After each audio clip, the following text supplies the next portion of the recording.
So hello friends, welcome back to my channel Meenachari creations. ఈరోజు video వచ్చేసి ప్రెగ్నెన్సీలో ఉన్నప్పుడు చాలామంది ప్రతి ఒక్కరికి కూడా ఫస్ట్ కనిపించే చేంజ్ ఏంటంటే బ్రెస్ట్లో చేంజెస్ అనేవి కనిపిస్తూ ఉంటాయి. సో ఈ బ్రెస్ట్లో చేంజ్ అనేది కొంతమందికి కనిపిస్తూ ఉంటుంది, కానీ కొంతమందికి ఎంత 9 months దగ్గరికి వచ్చినా కానీ ఈ బ్రెస్ట్లో కొంచెం మార్పులు వస్తాయి, కానీ నిప్పిల్ సైజ్ మారడం అంతేకాని ఇన్నర్ వాళ్ళు వేసుకునే బ్రా సైజ్ అనేది మారదు.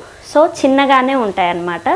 వాళ్ళు టెన్షన్ పడుతూ నాకు సీక్రెట్గా మెసేజ్ పెడుతూ ఉంటారు ఇన్స్టాలో ఇట్లా, అండ్ యాప్లో కూడా కాల్స్ చేస్తూ ఉంటారు. సో నా సైజ్ అనేది ఇంక్రీజ్ అవ్వట్లేదు, అండ్ ఇలా ఇంక్రీజ్ అవ్వకపోతే ఆఫ్టర్ డెలివరీ నేను ఫీడింగ్ ఇవ్వగలనా, నా పాలు బేబీకి వస్తాయా రావా, అండ్ పాలు ఇవ్వగలనా లేదా అనేసి అడుగుతూ ఉన్నారనమాట. సో వాళ్ళ గురించే ఈరోజు ఈ ప్రైవేట్ వీడియోస్ అనేవి నేను ఎక్కువ షేర్ చేయను. ఏమన్నా స్ట్రైక్స్ ఇలాంటివి వస్తాయన్నమాట బ్రెస్ట్ గురించి అండ్ ప్రైవేట్ పార్ట్స్ గురించి చెప్తే.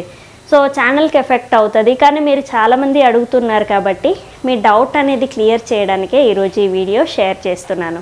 సో ఖచ్చితంగా మీకైతే యూస్ఫుల్ అవుతుంది, అందుకోసం మీకోసమే చేస్తున్నాను, నన్ను అడిగిన వాళ్ళ కోసం.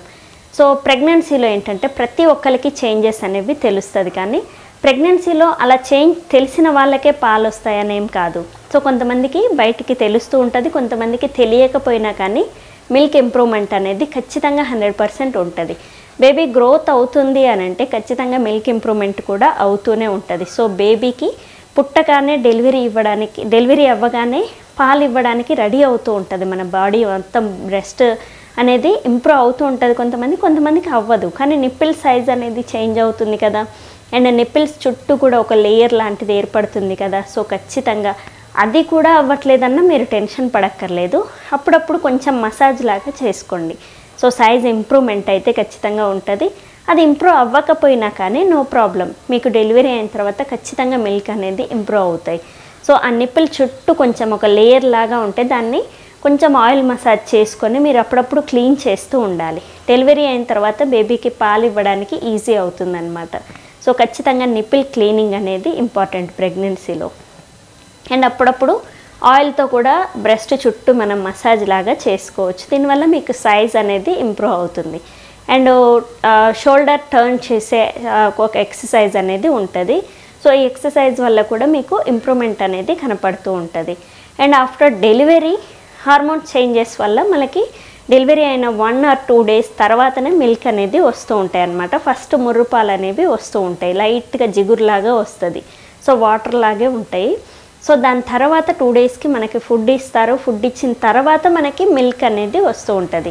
సో ప్రెగ్నెన్సీ నుంచి కొంతమందికి వస్తూ ఉంటుంది, అది నిన్నటి వీడియోలో మనం చెప్పుకున్నాం ఆల్రెడీ.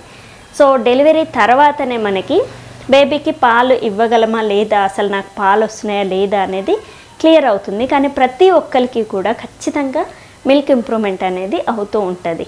సో పాలు ప్రెగ్నెన్సీలో ఉన్నప్పుడే పెరగడానికి వీడియో చేయండి అని అడిగారు నిన్నటి వీడియోలో. నేను నెక్స్ట్ వీడియోలో ఖచ్చితంగా ట్రై చేస్తాను ఫుడ్ ఐటమ్స్ గురించి. ఆల్రెడీ మనము 9 months 8 months వీడియోస్ చేసుకున్నాం కాబట్టి ఫుడ్ గురించి అవి తీసుకుంటే సరిపోతుంది, సెట్ అయిపోతుంది. కానీ బ్రెస్ట్ సైజ్ అనేది చిన్నగా ఉండడం వల్ల నేను బేబీకి పాలు ఇవ్వలేను అనేది అయితే మీకు అపోహ మాత్రమే. మీరు ఇలాంటి సందేహాలు ఏం పెట్టుకోకండి. డెలివరీ అయిన తర్వాత హార్మోనల్ చేంజెస్ అనేవి అవుతూ ఉంటాయి, ప్రెగ్నెన్సీలో కూడా అవుతూ ఉంటాయి. డెలివరీ తర్వాత బేబీ స్పర్శకి ఖచ్చితంగా మీకు ఈ మిల్క్ అనేది ఖచ్చితంగా వస్తూ ఉంటుంది 2 days తర్వాత. సో మీరు ఇలాంటి టెన్షన్లు పడితే కొంచెం ఇబ్బంది అవుతుంది అన్నమాట మీకు అండ్ మీ బేబీకి. సో ఎలాంటి ఇబ్బంది పడకండి, నేను చెప్పిన ఈ ట్రిక్స్ ట్రై చేయండి. మిల్క్ ఇంప్రూవ్మెంట్ ఉంటుంది అండ్ బ్రెస్ట్ సైజ్ కూడా ఇంక్రీజ్ అవుతుంది. సో చూసారు కదా ఈరోజు వీడియోలో ప్రెగ్నెన్సీలో ఉన్నప్పుడు బ్రెస్ట్ సైజుని బట్టి మనకి మిల్క్ అనేది ఇవ్వచ్చా లేదా అనే మీ యొక్క అపోహనైతే నేను క్లియర్ చేశానని అనుకుంటున్నాను. ఇంకా క్లియర్గా చెప్పాలంటే మీరు కామెంట్లో నన్ను అడగొచ్చు, నేను ఖచ్చితంగా ట్రై చేస్తాను రిప్లైకి. అండ్ చాలామంది ఏంటంటే ఓల్డ్ వీడియోకి కామెంట్ చేస్తున్నారు. సో ఫ్రెష్గా ఉన్న వీడియో కంటే ఈరోజు చేసిన వీడియో చూసి మీరు రిప్లై అనేది పెడితే నేను రిప్లై అనేది ఖచ్చితంగా ఇస్తాను.